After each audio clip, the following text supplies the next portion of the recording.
The year is 2021. We are going through what people would call the worst year of Hearthstone. Why, you may ask? We're going to save that for a different video. We had Forge in the Barrens, Unite in Stormwind, and Alterac Valley. Why does this matter to you, a Yu-Gi-Oh player, you might ask? That sounds like every year of Yu-Gi-Oh. But what's most important is the following year, 2022, where Hearthstone is looking very, very sad. And all of a sudden, a new expansion emerges. Hearthstone had to do something incredible to really pull people back into the game and get them excited for the future of Hearthstone. Okay. And they went with something ginormous, literally, Voyage into the Sunken City. In Voyage into the Sunken City, we were introduced to what people would call Colossals. What Colossals do is, unlike any other minion you have seen in Hearthstone, they will summon their bodies and then they'll summon their appendages with it. Today, CGB. You see how these intro? Yeah. See this intro, how I'm like doing your thing? Usually I just get right into it. But yeah, what's going on with that? Did they click off yet? Are they bored? Did they leave?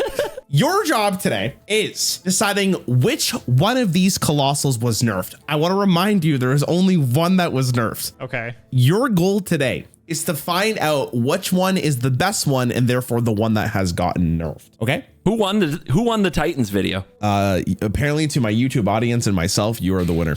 That's right. Let's go. That's right. Colossals. I'm not afraid. I'm not afraid. A Yu-Gi-Oh player, what would they know about Colossals? I don't think I've ever heard you yell that loud before. I like victory. By the way, off camera here, bro, he is very competitive. So is he? He is very competitive. He, especially for the Titans one, he put a lot on the line for it. He was like, holy shit, I gotta actually try here. So in case you're curious, like, he is very competitive. So if you want to try as hard as you possibly can, it's up to you. I mean, I'll try. I'm vibing. So, I mean, we're just having a good time, which will probably piss him off more that I'm not trying as hard as he is. So I'm sure this is going to go well. Because then if I win, he's going to be like, I can't believe I spent all this time trying to figure this out. Z-Log of the Abyss. Colossal +4 at the start of your turn, increase the damage of Z-Log stocks by 1. So, and a Z-Log stock is a 2-mana crystal 1/2 demon, and it has, at the end of your turn, deal 1 damage to a random enemy. Huh. Okay, so obviously for the first one, you're not really comparing it, right? We're making this list again. So you can just give me your overall thoughts on Z-Lag. What do you think of the card? Well, immediately it's a very big splashy effect, and it's a board in a box, right? There's a kind of a Dr. Boom vibe to it, right? Okay. That was very popular, Yeah. It's like, you can be in a behind position, play this, and you're probably going to be catching up. You can be in an ahead position, play this, and you're probably going to be snowballing. And it just seems like a really solid board in a box for sure. 7 mana for a 7/14 if you have 5 open board spaces.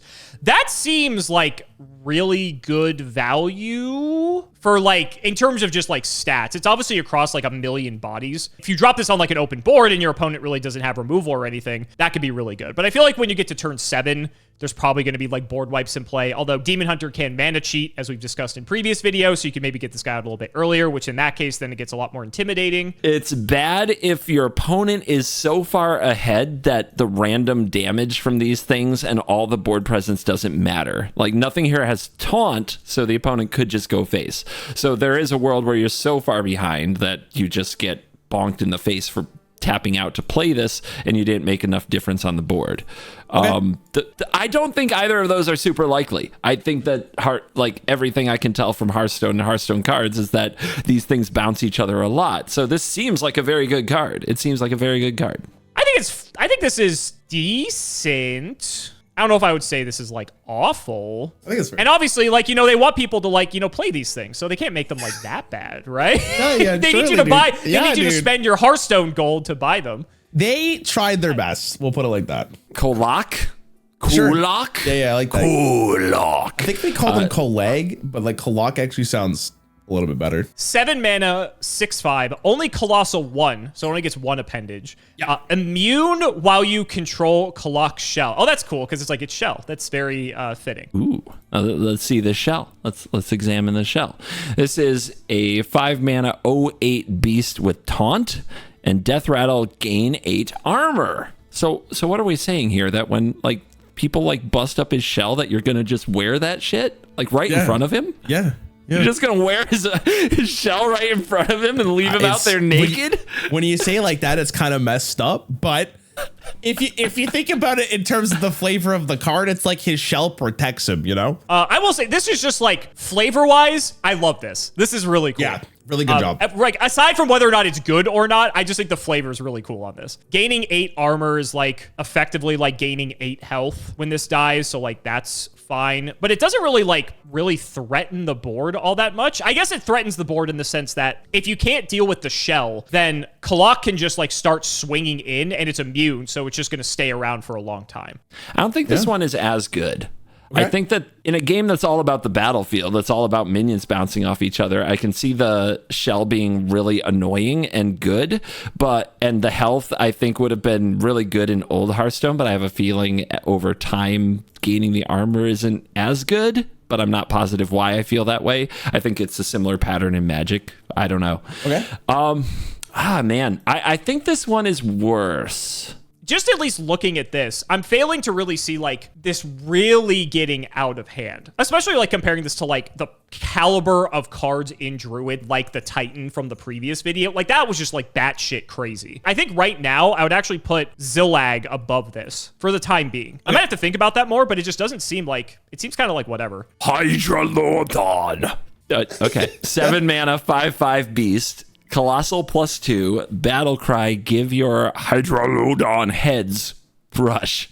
And the head is... If you control Hydrolodon, summon 2 Hydrolodon heads. So basically, if this thing dies, you just get to summon 2 more, and I imagine they also have that effect, which is, since it's a Hydra, it just keeps sprouting more heads. Yes, right? exactly. Got it. Exactly. Okay. So this is 7 for 11... 7 worth of stats, which Hunter's very aggressive, so Hunter like wants to get in.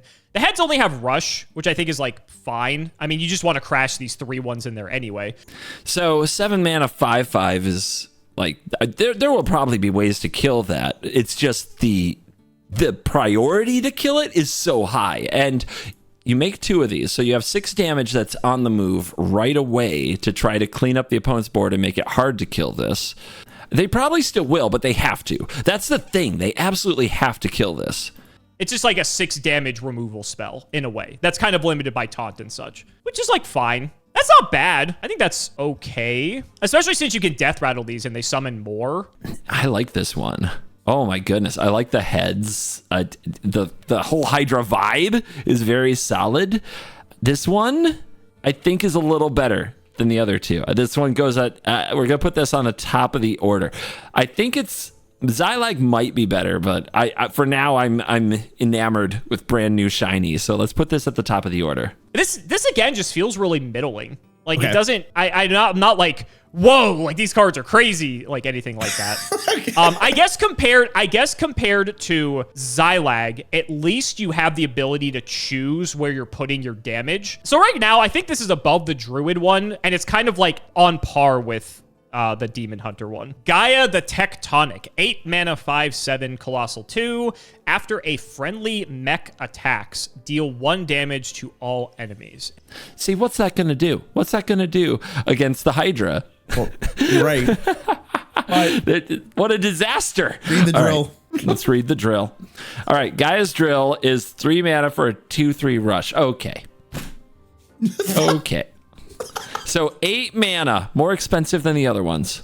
You get a pair of 2/3 rushes, and when they attack, they deal 1 damage to all enemies. Which is actually pretty good. It really depends on like how many mechs are already on the field to make this card crazy. Because if your field already has like other mechs that can attack because you played them in previous turns, then all of a sudden you can basically clear any board. But this isn't like an auto kill type of card compared to the others to like stop like the best effect of them from resolving, if that makes sense. I can imagine that trying to build a board that could withstand it if they have Gaia is very hard.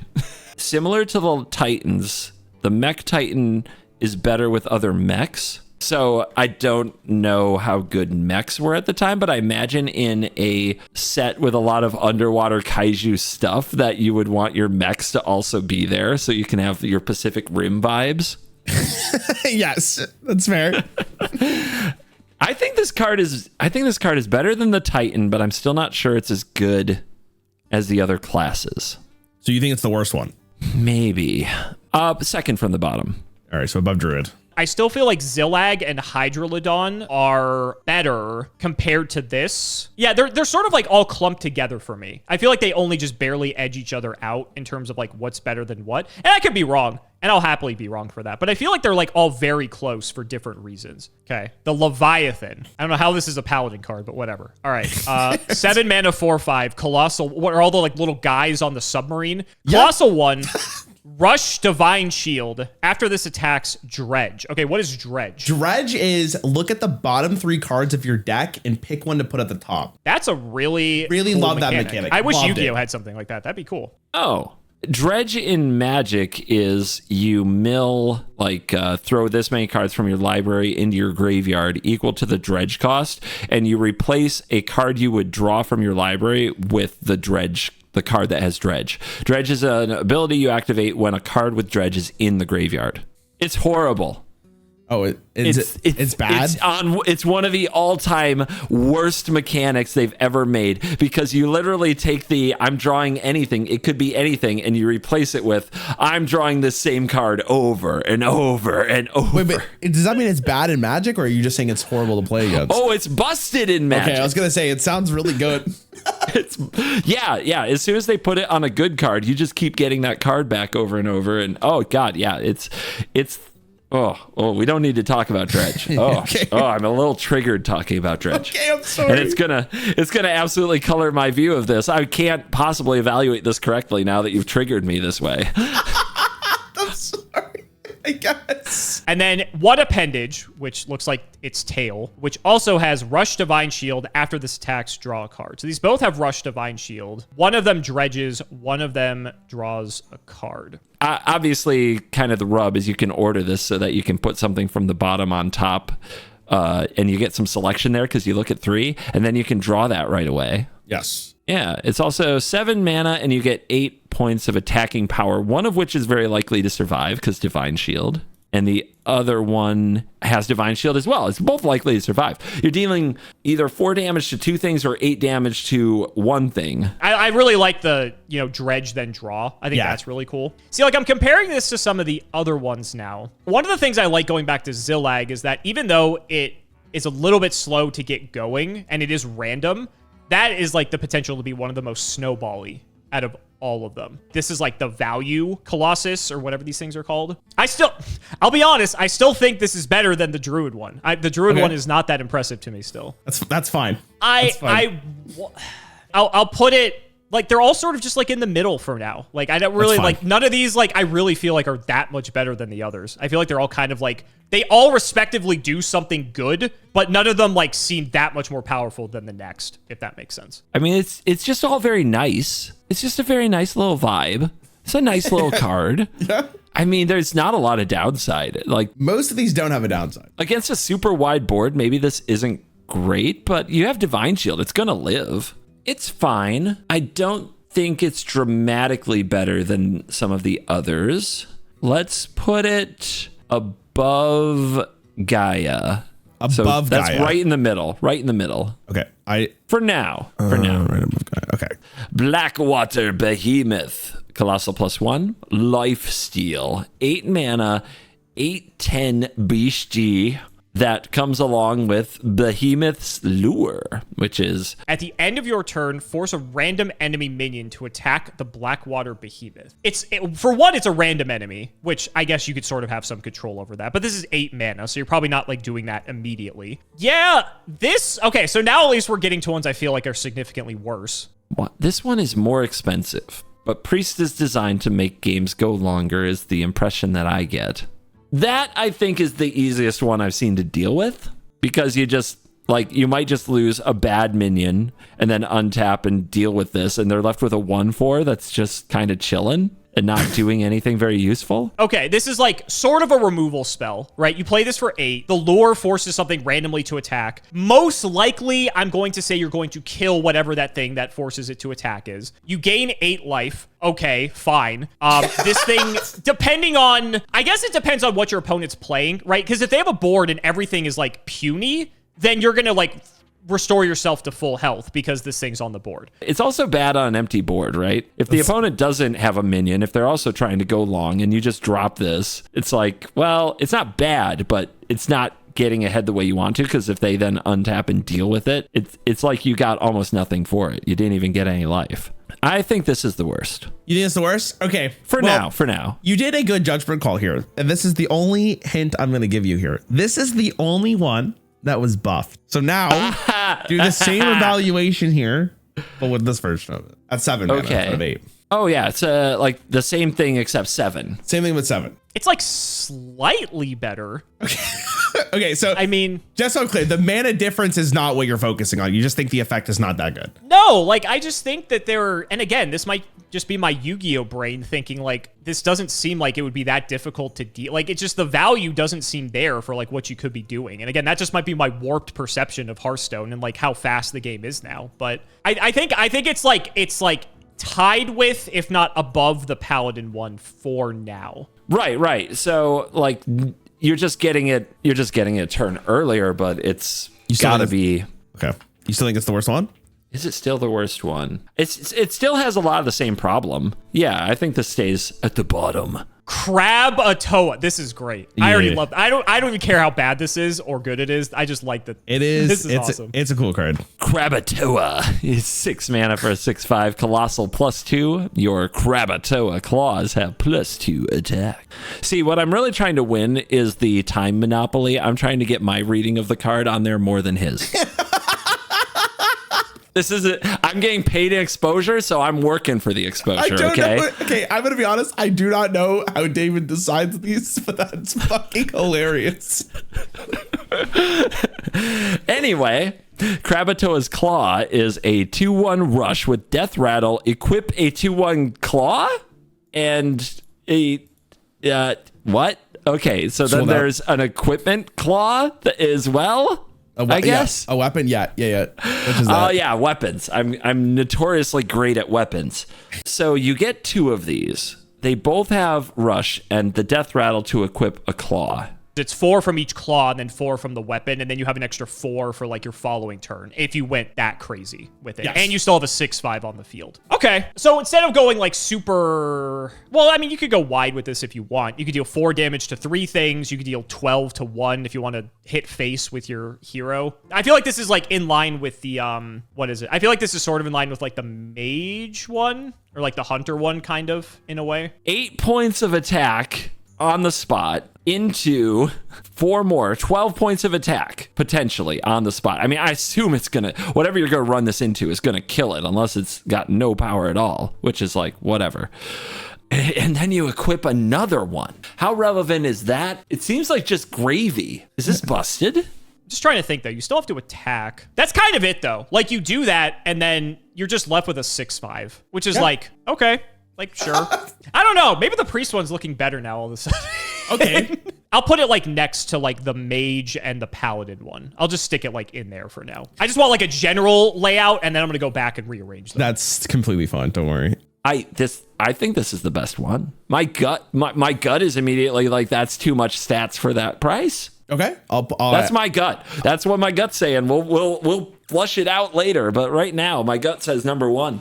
Glug the Gulper. I like how his eyes are at the top of like his nose, and then he's just a giant mouth. Is 7 mana for a 3/5 colossal +3. After a friendly minion dies, gain its original stats. And what does it make? It makes Glugs Tail, which is a 2/2 taunt. Colossal +3. After a friendly minion dies, gain its original stats. This comes down. It makes 3 2/2 taunts. Yes. And assume if we have something on the board and we can slam it into something, this can gain its stats.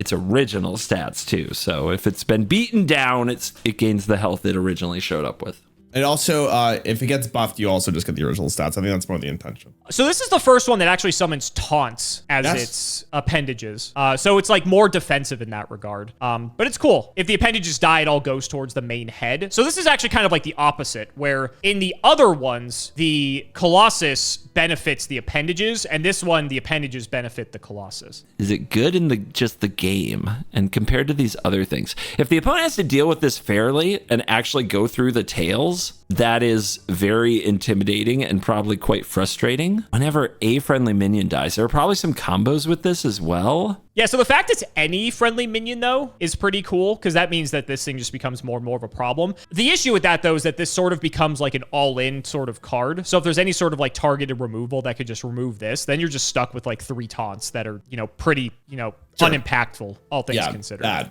Is it a big dumb meatball? Did we just build a big dumb meatball that dies to some other effect? That dies to a removal spell. And I think the answer there is yes. It's good. I mean, they're all good. I don't see it being significantly better than several of the other ones. Let me look a little bit at my ranking here. No worries. I'm actually really excited to see where you put those. Let's go with below Leviathan for now. Okay, and above Mage. All right. I like the design of it. I think the design's cool. I don't know if it's very good. Okay. I actually almost want to compare this to like the Druid one, just because the Druid one is like also quite defensive. You think it's worse than Kolok? I don't know if it's worse, but like I'm tempted to just throw it down there for now, just because again they're just very similar. Gigafin. It's winning the name battle. Yeah. Oh yeah. Colossal 1, Battlecry. Devour all enemy minions. Okay, what is Devour? Eat them, but don't proc their death rattles. Like he just puts them inside them. I don't know how else to describe it. Okay, that's unique. That's kind of cool. Death rattle, spit them back out. Gigafins More is a 4/7 taunt, and Death Rattle permanently destroy all minions inside Gigafin. Man, that's actually really annoying, isn't it? Wait, what are you supposed to do? You have to have 4 damage directly to kill the Gigafin if you want your board back. Yeah. Oh God. This is cool. This is sick. Yeah. Okay, so there's a card in Yu-Gi-Oh! And it's actually named after one of our beloved content creators, Farfa. Farfa has an interesting effect. Yeah, so Farfa's effect is when it's sent to the graveyard, you target a monster on the field and you banish it until the end of the turn and then it returns. And that's a very strong effect because it doesn't trigger stuff that would like go to the graveyard. It gets the monster off the field. So like if you have lethal and you Farfa one of your opponent's monsters, you can just kill them right then and there, right? So right. I'm likening this almost exactly to that where you're like, taking stuff, but this is everything. This is a board wipe equivalent of that, which is really cool. Like this is a card that doesn't just straight up deal with several of the other colossals. It deals with almost any board that can be created, I think. Like Divine Shield, whatever. We don't care. If they don't have the right card, they're in so much trouble. It seems so good. It seems at worst, you give yourself like a chance in a situation that was bad. And at best, it's like just a massive blowout that they do not recover from. I'm really high on Krabat Toa. I'm going to put this above the Hydron though. Sorry. Hydron. Okay, I'm going to put it there for now. But what's cool is that Warlock has plenty of ways to like destroy its own stuff. So you don't have to even rely on your opponent necessarily to destroy them all. Because they're not going to, like straight up. Even though this has taunt, like they're not going to do that. This might be the coolest one you've showed me so far. I think this is really cool. This thing seems great. I feel like in simplified game states, this just automatically wins you the game. I feel like in even partially complex game states, this automatically wins you the game. I'm actually going to put this at the top for now. Okay. Nelly, the Great Thrasher. What the fuck is that voice? It changed it up. Okay, that's fine. 7 mana, 5/5 beast. Blizzard, I have many talents. You totally want this. Colossal +1. Battlecry, discover 3 pirates to crew Nelly's ship. So Nelly's pirate ship, it's a 2/6, taunt, death rattle, add Nelly's pirate crew to your hand. They cost 1. Okay, so what are the pirates? I'm not going to show you every pirate. I will show you one that was in the game when this was added. Mr. Smite, that's me. Your pirates have charge. Okay. Your pirates have charge. Oh, I see. Okay. There is a chance that you have a 1 mana 6/5 with charge and 2 other things to go with it. That is kind of crazy. So, but you said this is like the most relevant one that's in here, I imagine. I'm just gonna show you this one specifically because I feel like if I don't show you this, it's doing like injustice to like what Nelly can do. There are pirates that are like whatever, right? This is obviously just like the high roll of it, right? If you ended up getting this, because it is like just burst out of nowhere. Similarly to my other evaluations, I feel like this one's weird because it's like delayed burst damage. You're not really like getting, well, and that's even if you get Mr. Smite, unless there's like other things, but you're getting all the advantage off of this like way later on. And that's assuming you get it if the pirate ship doesn't get like, you know, transformed like you were saying. But like immediately, I feel like this doesn't really do anything when it hits the board. Your pirate enhancing cards are already potentially very good. It's in in Magic, like we call them a tribe or a class that is already dangerous. Yeah. And this is your Colossal. You have a Colossal supporting your thing. Kind of like we had mechs earlier, right? And it's like, how good are mechs? We kind of tried to deduce that mechs were probably pretty good. So if pirates are pretty good, then this card is pretty good. Yeah, you get a good pile of stats, and then you fill up your hand, and you have amazing explosive potential. That's why the Mr. Smite thing is relevant. Yeah, this card is good. Well, obviously, Gigafin beats Nelly in a heads-up fight, just devours it. Let's put it in third. Third. Okay. Yep. I guess like I'm skewed because Yu-Gi-Oh games just typically don't go long enough that you would like really ever see this ever come to fruition. I'm not believing in the dream on that. Okay.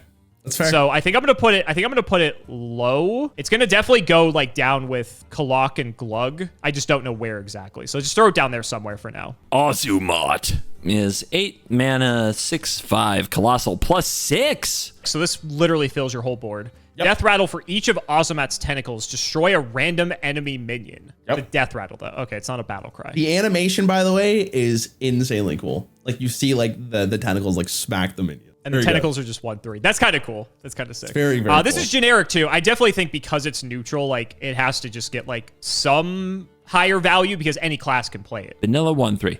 All right, so you play this for 8. You make 6 of these, like a whole board.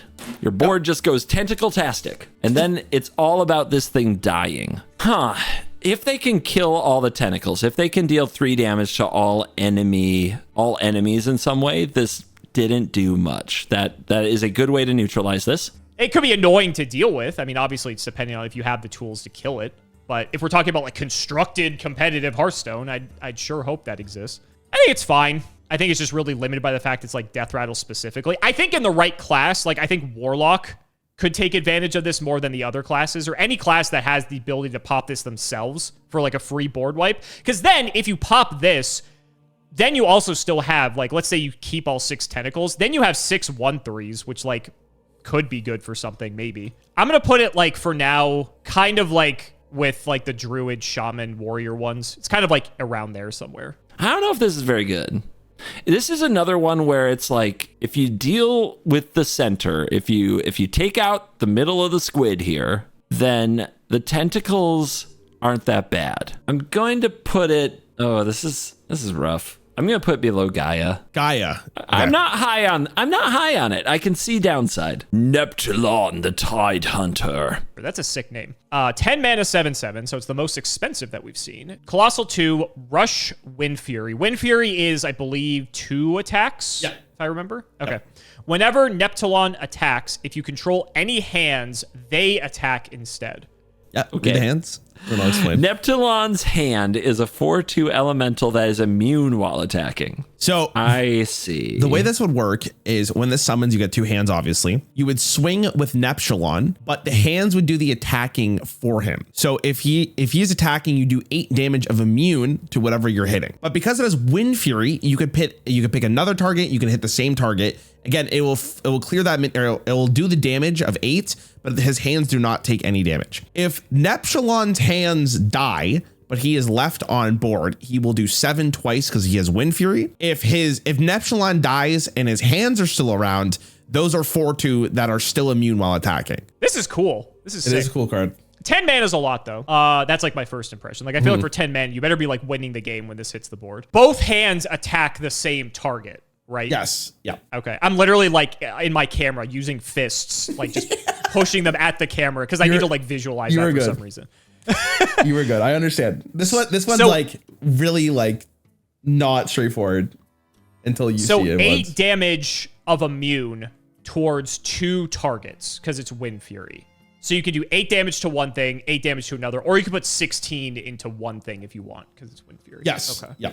This is a cool card. This is neat. Like, I don't know how good it is yet, but I think like this is a very unique type of like effect that like something else is attacking for the card. 10 mana is a lot. Why is this the only one that's 10? Well, I mean, it's a pretty good effect. Because it's so good? Is that why? Because you're so good? If you think about it, if you attack with Neptulon twice and the hands are still around, the hands can also attack independently. Like, it doesn't take up their attacks. Oh. So you can see like why it's 10 mana. Like if this card does survive, it's virtually just the game is over. And he's a 7/7 himself, so like even if the hands aren't attacking, he's still big. I still feel like half of these are like they have 2 appendages and they just like do damage by attacking, and then like once they do, they have like some gimmick. So I feel like just like on a scale, it's so hard to like, I would like put this up with like all the other ones that sort of do something similar to this. But then it's like trying to pick like which one is better in that sense. Like, oh, that's going to be tough. Something about the Colossals like this whole time I've kind of been trying to keep in mind is it's not a battle cry, the Colossal effect. So if you do a thing where you like cheat out a 1/1 version of it or something, it would like if you somehow cheated out a small Neptulon, it would still come with its hands, right? It would come out with his hands, yes. Man, it's also tough to balance. It being generic means it can be in Druid, so it can come out earlier. And did you give me the busted one last again? This isn't as busted as Yogg. It can't be. It's a game ender, but at 10 mana, things should be game enders. What? Spoilers for the other video. What are you talking about? If they didn't watch it by now, they're not gonna. Give it up. I'll put it in like the middle for now. Just throw it like with like between Mage and Rogue for the time being. And I'm going to go back and like fix this. Okay. So that is all the Colossals. And yeah, you can go through your list. Now we're at the end, right? So I'm making the real list. Yes. Only one of these was nerfed. So your goal is to find out which one was nerfed. Find the one that's nerfed. But if I put the one, you got to put the nerfed one at the top, or what are you doing? Yes. You know, another reason to nerf things, though, is like bad RNG can feel really bad. So hear me out. Maybe there's one that's kind of average, but its ceiling is just I win the game, and its floor and its baseline is just it's usually fine. But sometimes you just get stupid wins, right? Okay. Which one is that? Which one gets stupid wins? Do you want me to say what I think got nerfed first and then give you the list, or give you the list and then say what I think got nerfed? You can tell me what you think got nerfed. I'm gonna say Nelly. Okay. I'm gonna say Nelly. Say Nelly. There was something in there. You had to show me an extra card. I'm gonna. It's a little meta, but it's also like I think there's a world for it. There's like a maximum high roll versus a maximum low roll effect that would make people sick. I don't know. Behemoth, Last, Leviathan, Kolag, Gigafin, Ozumat, Zalog, Hydron, Glug, Neptulon, Gaia, Nelly, and Krabat Toa. Wait, Krabat Toa highest? I did it. But wait, so you think Krabat Toa is nerfed? No, I'm saying Nelly got nerfed. Okay, so Nelly should be the highest on your list then, if it got nerfed, because it would be the best one, right? No, not necessarily. What the fuck are you talking about? I'm saying game experiences that just had to be like, cut out of the game or something. Okay. Like certain things in Magic, they have on occasion, especially since Arena banned certain cards because the digital play experience was too negative. But people played it anyway, even though it had a subpar win rate. Tybalt's Trickery for you Magic players. Tybalt's Trickery. Okay. I am going to say this because I feel like this is important just for like the final list. I don't have the same luxury as I did last time because I didn't take like a screenshot of like what Titans were the best ones in Standard, because obviously in Wild it's a completely different ball game.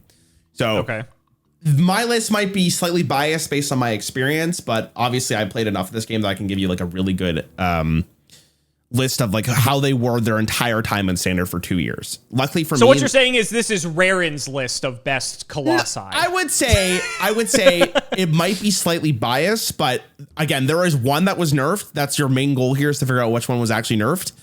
And the rest, I'm going to do my absolute best to try to like not skew the vote whatsoever. So then everyone in the comments can disagree. Got Yeah, I'm baiting engagement. It's the engagement That's bait. what it Yeah, is. That's what it is.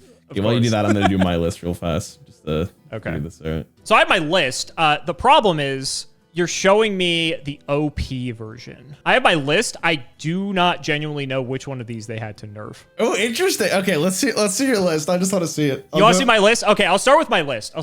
So go. it's not, I wouldn't say it's too different from what we like came up with. I moved like a few things around. So basically the how I came to my conclusion was I was looking at like what things affect the board the most, I feel like, and sort of like went in that regard. So a lot of my stuff at my top end is like the proactive. So I put Gigafin as my top pick just because it's like a board wipe. And then it slowly goes down from there. So then I have the Hunter one. Neptulon, I actually realized if all of like the ones that have like 2 appendages that can just get in a lot of damage really quick, I feel like Neptulon is like maybe the best one at doing that. So I feel like he should be up there. I kind of value the Hunter one like a little bit more because it like keeps summoning guys that like can be really annoying to deal with. So then like the Mage and the Demon Hunter one sort of also do that too. So does Krabat Toa, but I feel like it kind of does it like the weakest. And then we start getting into like the other ones where like the Paladin one can also do it, but you only get like 2 guys. But instead of like dealing maybe a ton of damage, you get like a bunch of extra like card draw. Which now that I think about it, I think I'd put Leviathan over Krabat Toa. I think I like that a little bit better. Okay. I'm gonna change that. I think the Behemoth is really cool for Priest, but I just feel like the fact it's like a random enemy is kind of annoying. It's at the end of your turn. Ozamat, I feel like, is dependent on the class. I feel like the more defensive ones like Glug and the Druid one and like the Warrior one, I just like wasn't as much of a fan of those. I feel like. I think that's based on what you saw. I feel like this is completely fair, but I'm about to rock your entire world here, right? I can't wait. Okay. Now, in terms of the actual thesis of this video as to which one of these got nerfed, yeah, I gotta be honest with you. I don't know. I'm like looking at all these and just like, if you have to like pick these one, all seem. I have to pick one. You have to pick one. Well, I guess And you're you're putting, showing. I guess you're doing Gigafin, right? Because you're the one that you put it the highest. Gigafin's the highest to me, right? So like to me, that would make sense to be the one that had to get nerfed. But okay, I mean, I guess it's got to be between like one of my top 3. I'd imagine. These cards haven't been out for a while, so I can't just go look at data like I did last time. But like I said, there's a clear discrepancy between the ones that weren't good and the ones that were, and the ones that are near the top. Like you could kind of just put them in any order you truly felt like. So I'm going to give my best representation of how I felt from the Colossus from personal experience. But again, there's one that was nerfed, which was like the best one by far. The worst one was Kolog for Druid. The reason why the Druid one is so bad, like which you identified, is you're basically just representing a 6/5 dude for absolutely nothing. Even if you trade it to 1 minion, there's probably a better card you could play. The next is Ozumat, which is the big octopus neutral. Okay. Big problem with it, of course, is like, why would I run a neutral board clear when I could just run a board clear in a class that actually wants it? It literally did nothing when you played it. And if your opponent had a board and you didn't have the way to deal with the Ozumat immediately, like they just killed the tentacles and then you just played like the worst video on the fucking planet. So next is Glug. Glug was just bad because he's a big meatball. Damn it. And you should know by now that big meatballs are not generally good. I wanted to believe in the combo. I want my Battlegrounds cards to be good. Glug is a really cool card, and I think a lot of people wanted him to be good just because. Now, don't get me wrong. At this point in time, past Ozumat, all of these cards saw like potential play. Like, okay. Glug was on like more of the niche side of things. He was played in some points, but most of the time he's just a big meatball. And again, you just remove it. It's not that big of a deal. Next is Zalog or Z-Lag or whatever you pronounce it. The problem with Z-Lag is it's in Demon Hunter. I feel like if it was in any other class, it would have been like, if you put this card in Druid, it would go insane. Like, I think it actually would have been like really good because you ramp into it. So the way that Demon Hunter wanted to play it is like you would cheat it out and then potentially resummon it because there were cards that resummon demons, and because it's a demon, you could keep going with it. But what ended up usually happening is like Demon Hunter could just do better stuff. And it's, again, this isn't a bad card whatsoever. People did try it out. But above all else, like there's just better things for Demon Hunter to be doing. Next, I'm going to put Neptulon. Neptulon he was an okay card on his own. 10 mana for like a big dude that your opponent probably had an answer to. And if not, like you won the game anyways. He was fine. And the reason I'm putting Neptulon a little bit higher than Z-Lag is because Neptulon ended up seeing play, but because of a different card that could cheat it out. But is that really Neptulon, or is that the card that's just going to cheat him out is the problem? And it often ended up being the latter. Neptulon didn't see a ton of play throughout his time in Standard, but there was a card near the point where he was rotating that could pull him out, and it was very, very good. Next is Gaia. Gaia, for Mage during Voyage into the Sunken City was actually a pretty good deck. And it was the top end of the mech Mage archetype, and it did a surprising amount of damage, and it always fought for you back on board. One of the biggest problems with like decks like Mech Mage is like, once you lose the board, you kind of lose the game unless you have burn. Gaia helped you fight back for the board, and it only amplified your damage if you had other mechs. So it was a must kill card, and you got board back. It was just good. Next, we have the Priest card. Again, this is at 7 mana. It kind of just saw generic play in Priest. 7 mana to gain 8 life and trade for a minion on board was often good enough for you to see play. You could also buff it. You could heal it. You could resummon it, and Priest loved to do that. Generically in Priest, it was just a pretty good card. Next is Krabat Toa. Interesting. So the one thing, and I guess this is completely fair, but the one thing that Rogue has Shadow Step. So what you could do is you play Krabat Toa, you clear the board, you Shadow Step it, and then you get to do it again the following turn for 4 mana. And you already have the weapon equipped because you traded both your things in. It was such a good way of getting ahead on board and continually being on board that allowed Rogue to be just very good. The next one is Gigafin. Gigafin was really good for Warlock, as you can probably imagine. Again, just like Leviathan here, this is where like they become really close together, is that you saw Leviathan and Krabat Toa and the next one, which I'll talk about very shortly, throughout its entire time in Standard. Hydron is next. Hydron was they nerfed Nelly. We'll get to Nelly in a second. Oh my god. Hydron was really good in Hunter. Hydron was just so good in every single Hunter deck, even as the top end. Like, I'm talking about Leviathan's really, really good. If you couldn't answer the Hydron, you probably lost the game. Nelly was the only one that was nerfed. Now I got it. You did get it. You did get it. Here's the Yu-Gi-Oh! If you did get Mr. Smite off the high roll, it was fucking miserable, but also really powerful because in the average pirate in 2022 was pretty great. And even if you got just a meatball, which was like a 5/5, it still does 5 damage to your face for 1 mana with Mr. Smite. That play pattern was so awful to play against that they decided to change it to say, add the pirates to your hand, they cost 2 less rather than they just cost 1. And that was the only one that was nerfed. That's so interesting. It's funny that I just put that like at the very bottom for me because like as a Yu-Gi-Oh player, right? Okay, like let me put this in Yu-Gi-Oh terms. It's so unlikely that especially when you're playing like top end competitive Yu-Gi-Oh that your deck is not going to have every answer it needs to deal with everything at like almost all times of the game. And so it's just seeing something like that takes all that time, even as like a top end, like that's your big payoff. That just seems inconceivable to me that would ever work in any capacity. Like that's how our game is relatively. Honestly, your list is pretty spot on other than probably having, you had it's not that spot on, but I got the top 2, so it's fine. You had Leviathan so low, and same with the Behemoth. How did you think that Kolag is better than Leviathan or Behemoth? What the Druid point. I just gave it the Druid point. Fair. Yeah, but you did good. You basically got the top 2, so that's what matters. To give you some credit, by the way, when Nelly was first introduced, like when they did the reveal seasons, and we got to like, you know, act like or react to the card, a lot of people were like, oh, I don't actually seeing this very good. And I remind myself, there's a guy named Ridiculous Hat. He's really good at this game. And I remember he messaged me saying like, oh, this card's going to be really, really bad. And I put it as the best Colossal in the game. I was like, there's no fucking way this is not going to be broken.